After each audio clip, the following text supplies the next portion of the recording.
बिस्मिल्लाहिर्रहमानिर्रहीम। अस्सलाम वालेकुम दोस्तों, मैं हूं वकास अजीम और आप देख रहे हैं मेरा यूट्यूब चैनल वकास अजीम रिपोर्टर के नाम से। आप इसे यूट्यूब पर सर्च कर सकते हैं, सब्सक्राइब कर सकते हैं, लाइक कर सकते हैं, शेयर करें और मेरी वीडियो से मुताल्लिक अपना फीडबैक लाजमी दें। इस वक्त पार्लियामेंट हाउस के बाहर मौजूद हूँ, जहाँ पर आज सेनेट का इजलास हो रहा है और जो हमारे सेनेटर्स हैं, अरकान पार्लियामेंट हैं, वो पाकिस्तान की सियासत से मुताल्लिक भी बातें कर रहे हैं और ख़ास तौर पर आम इंतखाबात से मुताल्लिक भी बहस कर रहे हैं। आज के वीलॉग में हम बात करें कि क्या सियासी जो जमातें हैं, सियासी जमातों ने अपनी बाकायदा तौर पर इंतखाबी मुहिम शुरू कर दी है या फिर अब भी उनको ये खदशा है कि पाकिस्तान में आम इंतखाबात नहीं होंगे या फिर मुलतवी हो जाएंगे या फिर देर से होंगे। और इसके साथ साथ पाकिस्तान की मईशत से मुतल्लिक भी बात करेंगे और अवामी मुस्लिम लीग के सरबराह शेख रशीद को आज अदालत की जानिब से एक रिलीफ मिला है, क्योंकि वो चिल्ले के बाद राह रास्त पर आ चुके हैं। और पाकिस्तान तहरीके इंसाफ के चेयरमैन इमरान खान ने साइफर की कार्रवाई को रोकने के लिए सुप्रीम कोर्ट से राब्ता कर लिया है। आज के व्लॉग में हम इन उमूर पर बात करेंगे। तो सबसे पहले बात करते हैं कि पाकिस्तान में सियासी जमातें इंतखाबी मुहिम का बाकायदा तौर पर आगाज़ कर रही हैं। पाकिस्तान मुस्लिम लीग नून के कायद मियां मोहम्मद नवाज शरीफ ने आज लाहौर में अपनी इंतखाबी मुहिम शुरू की है, जहां उन्होंने पार्टी के रहनुमाओं के साथ मुलाकातें की हैं, अपने वो जो उनके उम्मीदवारान होंगे अगले इलेक्शन के लिए उनसे भी बातचीत की है, वर्कर्स से भी मिले हैं। और जब पार्टी टिकट होल्डर्स के साथ वो बात कर रहे थे नवाज शरीफ, तो उन्होंने पाकिस्तान की मईशत से मुताल्लिक बातें की हैं और वो दोबारा ये दावा कर रहे हैं कि अगर उनको इक़्तिदार मिला तो फिर वो पाकिस्तान की मईशत को ठीक करने के लिए पॉलिसी बनाएंगे। ख़ास तौर पर पाकिस्तान में आम लोगों को रिलीफ फराहम करने के लिए बिजली और गैस की जो कीमतें हैं उसके ऊपर अपनी पॉलिसी सामने लेकर आएंगे।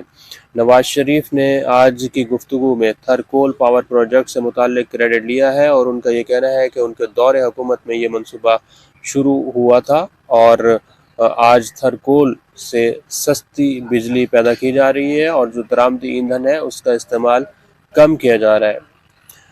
दोस्तों, इसी दौरान इस्लामाबाद में IMF कमीशन भी मौजूद है, जो मुख्तलिफ वजारतों और महकमों से मिल रहा है, निगरान वज़रा से भी मुलाकातें कर रहे हैं।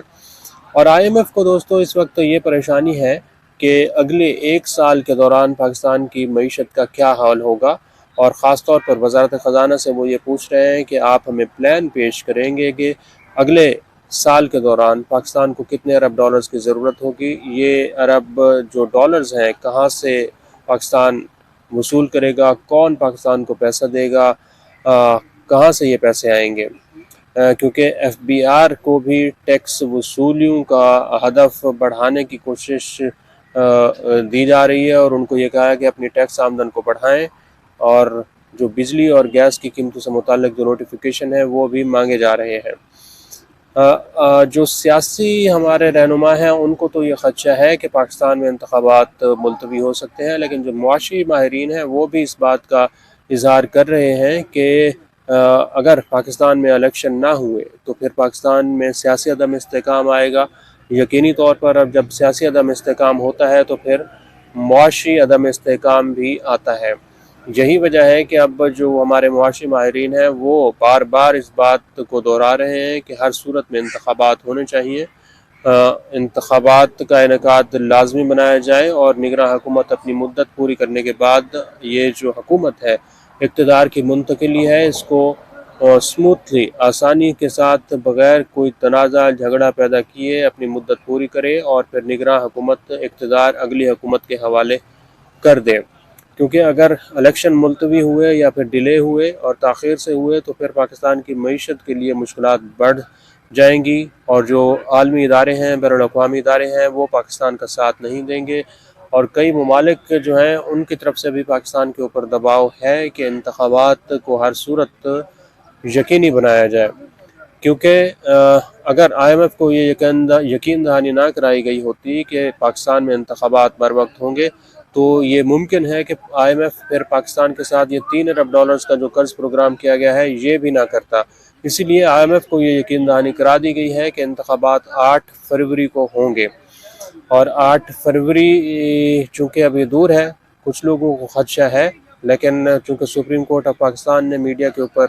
ایک قسم کی قدغن لگائی ہے کہ پاکستان میں عام انتخابات سے متعلق اگر کسی کو خدشات ہیں تو اس کے اوپر زیادہ تبصرہ تجزیہ کرنے کی ضرورت نہیں ہے، اور جو شادی شدہ لوگ ہیں وہ اگر اس کے اوپر تبصرہ کرنا چاہتے ہیں تو اپنی بیگمات کے ساتھ بیٹھیں، ٹی وی چینل پہ آ کے اوپر شکوک و شبہات نہ پھیلائیں۔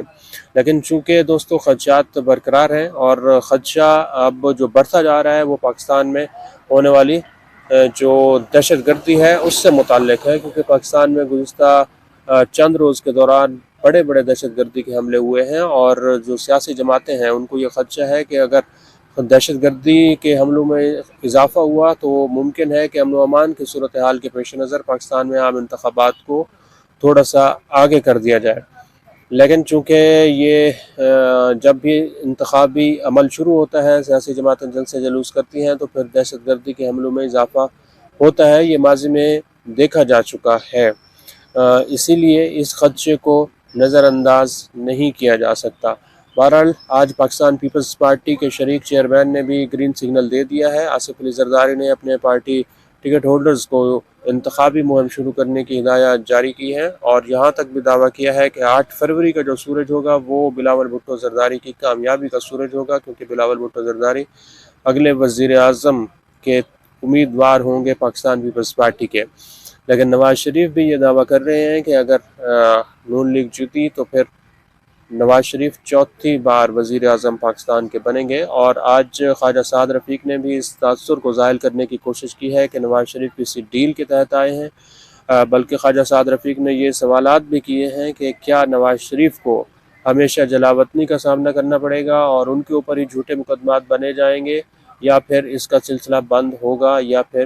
نہیں ہوگا۔ دوستو آج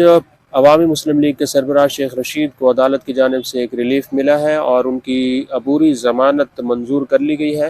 کیونکہ انہوں نے چلہ کامیابی کے ساتھ کاٹا ہے اور وہ راہ راست پر آ چکے ہیں۔ اب وہ بالکل ٹھیک گفتگو کر رہے ہیں، کوئی مبہم گفتگو نہیں کر رہے، اور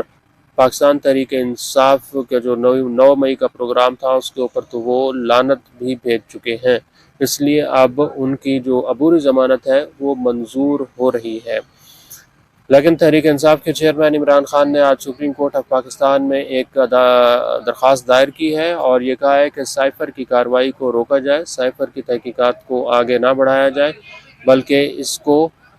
کالعدم قرار دے دیا جائے، جو کہ سیشن کورٹ اس وقت اڈیالہ جیل میں پاکستان تحریک انصاف کے چیئرمین عمران خان سے پوچھ گچھ کر رہی ہے، تحقیقات کو آگے بڑھا رہی ہے۔ عمران خان یہ چاہتے ہیں کہ اس کارروائی کو مزید آگے نہ بڑھایا جائے۔